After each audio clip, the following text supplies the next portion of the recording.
Lord, salamat at ginising mo ako sa araw na ito.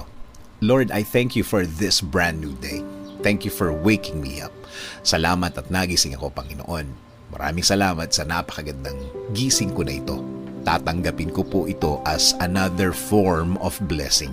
Humihingi po ako ng patawad, Lord, dahil minsan hindi ko nakikita ang kagandahan ng umaga at araw. Hindi ko nakikita ang mga bagay na ibinibigay niyo sa akin. Mga bagay na dapat maganda ang effect sa akin.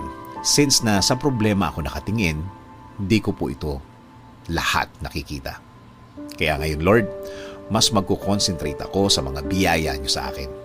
Mas ibubukas ko ang aking mga mata, ang aking puso, ang aking isip.